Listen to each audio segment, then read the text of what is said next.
ఉత్తర తెలంగాణలోని అత్యంత ప్రసిద్ధిగాంచిన పుణ్యక్షేత్రం పాత కరీంనగర్, ప్రస్తుత సిరిసిల్ల జిల్లాలోని వేములవాడ శ్రీ పార్వతీ రాజరాజేశ్వర స్వామివారి గుడి. కోడి మొక్కులు చెల్లించడమే ఇక్కడి ప్రత్యేకత. హైదరాబాద్ నుండి 150 కిలోమీటర్లు, వరంగల్ నుంచి 120 కిలోమీటర్ల దూరంలో ఉన్న ఈ గుడికి ప్రతి 20 నిమిషాలకు ఓ బస్సు సౌకర్యం ఉంది. ప్రతి సోమవారం స్వామివారి దర్శనానికి భక్తులు పోటెత్తుతారు. చాలా వరకు ఆదివారం సాయంత్రం వేములవాడ చేరుకొని సోమవారం ఉదయం స్వామివారిని దర్శించుకుంటారు. మంగళవారం పద్ది పోచమ్మకు కళ్ళు శాఖతో పాటు కోడి, మేకలను బలిచ్చి బోనాలు, నైవేద్యాలు సమర్పిస్తారు. కానీ రాజన్న గుడితో పాటు ఇక్కడ మరికొన్ని అనుబంధ ఆలయాలున్నాయని ఎంతమంది తెలుసు? అవును, పట్టణంలోని భీమేశ్వరాలయం, బద్ది పోచమ్మ గుడి, నగరేశ్వరాలయం, కేదారేశ్వరాలయం, శ్రీ వేణుగోపాల స్వామివారి ఆలయం, మహాలక్ష్మి ఆలయం, నాంపల్లి లక్ష్మీ నరసింహస్వామివారి ఆలయం, అగ్రహారం ఆంజనేయ స్వామివారి ఆలయం, మామిడిపల్లి సీతారామస్వామివారి ఆలయాలు ఉన్నాయి. అంతేకాదు వేములవాడ నుంచి కొండగట్టు కూడా 27 కిలోమీటర్లు మాత్రమే ఉంటుంది. నాంపల్లి గుట్ట నుంచి మిడ్ మానేరు రిజర్వాయర్ కూడా 14 కిలోమీటర్లే.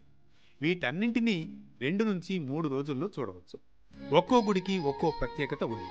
వీటన్నింటినీ దర్శించుకుంటేనే యాత్ర పరిపూర్ణమవుతుందట. దాదాపు 20 ఏళ్లుగా ప్రతి ఏటా వచ్చి రాజన్నను దర్శించుకుంటున్నామని భక్తులంటున్నారు. ఇక్కడకు వచ్చి స్వామివారికి కోడి మొక్కులు చెల్లిస్తే కోరిన కోరికలు తీరుతాయని చెబుతారు. అయితే ఇక్కడ దర్శనానికి వెళ్లే భక్తుల లైన్ల విషయంలో తొక్కిసలాట కాకుండా ఆలయ అధికారులు మరిన్ని జాగ్రత్తలు తీసుకోవాలని భక్తులు సూచిస్తున్నారు. నా పేరు పివి శ్రీదేవి. మేము హైదరాబాద్ నుండి వచ్చాము. ఇంటి దేవుడు ఇలవేల్పు రాజరాజేశ్వర స్వామి. కానీ మాకు ఏదైనా పెళ్ళి బట్టలతో తీసుకొస్తాం. మాకు ఇంటి దేవుడు కాబట్టి పిల్లలైనా జంట కోడలను కట్టిస్తాం. ఇంటికి అన్న పూజ కానీ అభిషేకం కానీ అన్ని మొక్కు చెల్లిస్తాం. హర హర మహాదేవ్, శంభో శంకర. నేను నిజామాబాద్ నుంచి దర్శనంకి వచ్చాను. దర్శనం బాగా అయింది. అక్కడ చాలా రష్ అవుతుంది. ఎవరు తొక్కిసలాడైతే చాలా బాధ అవుతుంది. నా పేరు రచన. మేము ఇక్కడ వేములవాడలో ఉంటాము. మేము చాలా రోజుల నుండి ఇక్కడికి వస్తున్నాం దర్శనానికి. బాగుంది ఇక్కడ దర్శనం చేసుకోవడం కానీ, ఇక్కడ పీస్ఫుల్గా అనిపిస్తుంది. ఈ లొకేషన్ కానీ అన్నీ బాగా అద్భుతంగా అనిపిస్తాయి. వారిని దర్శించుకుంటే మంచిది అయ్యా. మాకు దేవుడు ఈ దేవుడే. మేము అక్కడ గల్మాడు జన్నారం దగ్గర వచ్చినాం. మా బిడ్డ తోలుకొని వచ్చింది. ఇక మాకు స్వామివారు చూడాలి అనుకుంటే ఈరోజు దర్శనం అయింది అయ్యా. మేము భద్రాచలం నుండి ఎల్లందు నుండి వచ్చాము. 20 సంవత్సరాల నుండి ఇక్కడికి వస్తున్నాము. చాలా బాగుంటుంది. మహిమగల లక్ష్మీ నరసింహస్వామి టెంపుల్. ఇక్కడికి వచ్చినాక మా పిల్లలు మేము అంత ఆరోగ్యంగా ఉండి వాళ్ళు కూడా పిల్లలు బాగా చదువుకున్నారు. శ్యామల, మేము భూపాలపల్లి నుండి వచ్చినాం. నేను చిన్నప్పటి నుండి వస్తాను ఇక్కడికి. భీమన్న గుడిలో ఎక్కడా లేని విధంగా స్వామివారి భీమలింగం ఉంటుందట. వ్యాపారాభివృద్ధి జరగాలంటే నగరేశ్వర స్వామివారిని దర్శించుకోవాలట. వ్యాపారంలో ఉండే సమస్యలన్నీ తొలగిపోతాయని ఆలయ అర్చకులు చెబుతారు. వేములవాడలోని పురాతనమైన దేవాలయం కేదారేశ్వర గుడి. ఇక్కడకు వెళ్లి స్వామివారిని వేడుకుంటే భక్తుల సమస్యలన్నీ తొలగిపోతాయట. కుల్హాపురం, మంథని, ఆ తర్వాత వేములవాడ క్షేత్రంలో తూర్పు భాగంలో ఉన్న మహాలక్ష్మి అమ్మవారి ఆలయం కూడా అత్యంత ప్రత్యేకమైందని అంటారు. సోమవారం రాజన్నకు మొక్కులు చెల్లించిన తర్వాత ఎలాగూ రోజు మొత్తం ఖాళీగా ఉంటాం కాబట్టి పట్టణంలోని ఈ గుడులన్నింటినీ చూడవచ్చు.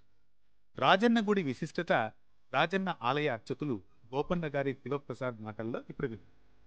నమః పార్వతీపతయే హర హర మహాదేవ హర. దక్షిణ కాశిగా ప్రసిద్ధి చెందిన వేములవాడ రాజరాజేశ్వర స్వామివారి క్షేత్రం అనేక ఉపాలయాలతో విలసిల్లుతూ ఉంది.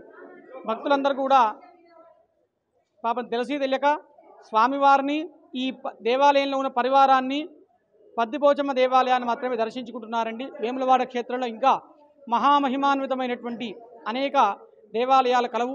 దాంట్లో విశేషమైనటువంటిది బద్దిపోచమాలయం. బద్దిపోచమ్మ అందరికీ తెలుసు.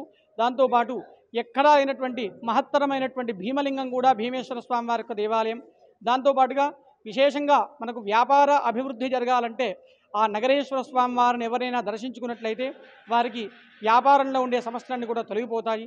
అదేవిధంగా స్వామివారి కేదారేశ్వర క్షేత్రానికి చార్ధాం దాకా వెళ్ళి అనేక కష్ట నష్టాలకు వెళ్ళి వ్యయ ప్రయాసాలకు కూడా కొన్ని లక్షల రూపాయల ఖర్చు, అవన్నీ సమస్యలు లేకుండా వేములవాడ క్షేత్రంలోనే చాలా పురాతనమైనటువంటి కేదారేశ్వర స్వామి వారి యొక్క దేవాలయం కూడా ఉంది. దాన్ని కూడా భక్తులు దర్శించుకోవాల్సిందిగా మనవి. దాంతోపాటుగా వేణుగోపాల స్వామి దేవాలయం విశేషంగా ఎవ్వరూ గుర్తించినటువంటి ఒక విశేషమైనటువంటి దేవాలయం ఉంది.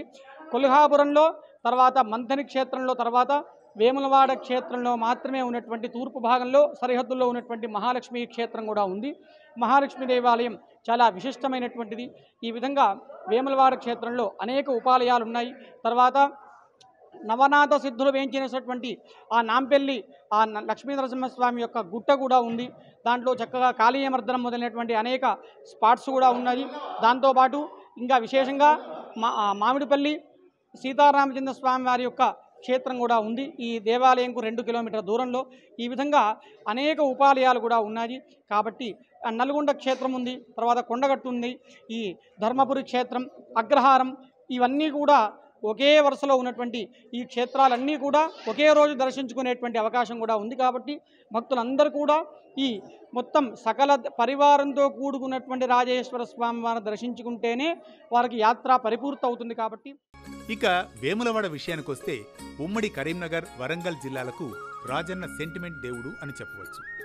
ప్రతి ఏటా కుటుంబ సమేతంగా ఇక్కడకు వచ్చి స్వామివారికి మొక్కులు చెల్లిస్తూ ఉంటారు. అంతేకాదు పెళ్లైన కొత్త జంటను పెళ్లి బట్టలపై ఇక్కడికి తీసుకొచ్చి కోడి మొక్కులు చెల్లిస్తారు. అనంతరం శివ కళ్యాణం చేయించడం ఆనవాయితీ. ప్రస్తుతం వేములవాడలో ఆలయ విస్తరణ, రోడ్డు వెడల్పు పనులు జరుగుతున్నాయి. 76 కోట్ల రూపాయలతో ఆలయ విస్తరణ, 47 కోట్ల రూపాయలతో రోడ్డు వెడల్పు పనులు కొనసాగుతున్నాయి. 35 కోట్ల రూపాయలతో అన్నసత్ర నిర్మాణం కూడా చేపట్టనున్నారు. మరింకెందుకు ఆలస్యం? ఫ్యామిలీతో వేములవాడ టూర్ ప్లాన్ చేయండి. అక్కడి అనుబంధ ఆలయాలన్నింటినీ దర్శించుకోండి.